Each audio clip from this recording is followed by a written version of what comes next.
For as little as $1 per month, you can support independent journalism by supporting Mieum Media on Patreon. That's mere pocket change to support quality local content creation. To subscribe, visit patreon.com/MIEUM Media. Thank you to all paid subscribers for helping to grow Mieum Media and for supporting independent journalism.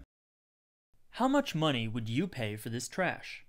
Probably not a whole lot, but how much would you pay to get rid of it? That's the question a number of towns in Connecticut are facing, with the cost of waste removal growing in the past few years. As a result, an increasing number of localities are considering pay-as-you-throw programs. Specifics vary depending on the town, but traditionally, waste disposal is paid through taxes. This covers both the cost of picking up the garbage as well as disposing of it. Under the traditional system, taxpayers pay a flat rate and can throw away as much or as little as they want. That's where pay-as-you-throw systems differ. Rather than paying a flat fee, residents pay in advance for individual garbage bags. Residents can still throw away as many bags as they want, but they pay for each bag up front. Pay-as-you-throw was recently proposed in South Windsor, one of 11 towns in Connecticut looking into it.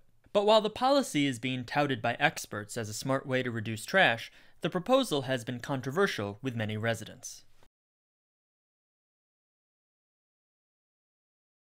After having come out of a situation where I was out of work for a little over 6 months for being laid off through no fault of my own, downsizing at Verizon, it's tough to reconcile how you're going to come up with money that you don't have to do this when there's no way to offset that. They're taking the money out of a line item of the budget, but there's no effort or promise that you're going to see that money that you're now going to have to track. This is Gregory Fielding. He's one of many South Windsor residents to take to social media in the past few weeks to speak out against the proposed pay-as-you-throw system. The way everything in government has always been structured from a money standpoint, you assume a debt load, but you spread it evenly across the entire population so that no one person benefits more than the other overall. It basically spreads it out. But Gregory is not alone, and in response to the negative feedback, town officials have had to take additional time to explain what the program entails. But I wanted to see what the policy is like in practice, so I visited Director of Solid Waste and Recycling John Pettyplace in Stonington, which has had pay-as-you-throw since the 1990s. We haven't really had any negative feedback. Occasionally you'll have a problem with a bag. If a run of bags had a weakness or something, you'll hear from people. But overall, I think people think it's fair. It makes people think about what they're throwing away. It makes them connected to the cost of what they're throwing away. It doesn't cost you more because, for starters, it reduces the waste disposal cost, that actual tipping fee wherever their waste is going, by about 50%. So it's saving money there.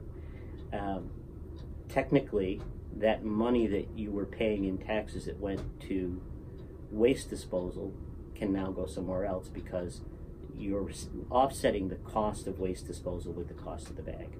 Experts, such as Kristen Brown, a consultant to Connecticut's Department of Energy and Environmental Protection, point to research that show towns with pay-as-you-throw programs drastically reduce their trash use. Every community I have ever studied, which is hundreds, I worked with US EPA, did a lot of research on this. The small price signal encourages people to think differently about their trash.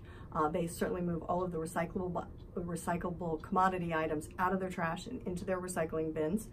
But they also think differently about the other things that you throw away, so that you get some source reduction. For instance, the average household throws away 85 pounds of clothing a year. So that's something that is shifted out of the waste stream and into the reuse stream. So people tend to bring that material to the Goodwill, or use one of the bins that you have around town. Many people in South Windsor, such as Gregory, are skeptical of these claims. There's no way with what I produce for solid waste right now that I'm ever going to be able to shave 44% out of what I throw away, because I already recycle everything I can.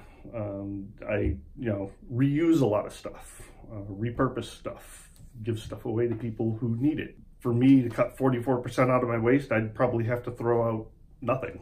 Many residents of South Windsor also expressed concern that a pay-as-you-throw system would incentivize littering and illegal dumping. Yeah, that is a valid concern, especially of mine, is what are people going to do?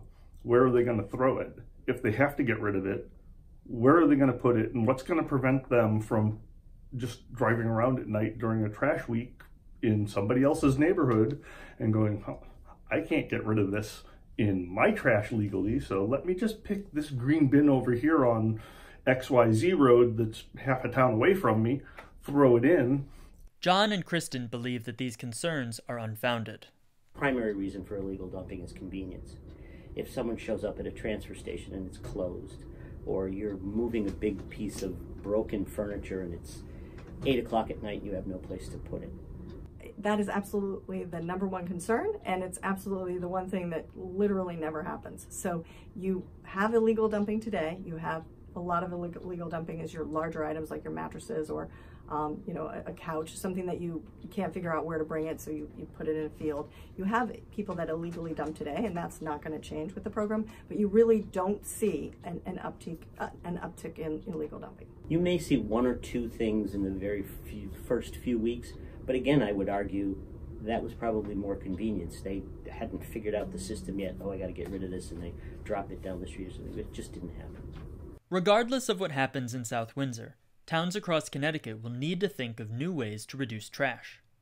In spite of the negative pushback, Kristen still believes that pay-as-you-throw is the best option. So there's no town where the program has not given the results that we expect. So I can look at your waste stream and I can pretty much predict what's going to happen with your trash. Again, between 40 and 60%.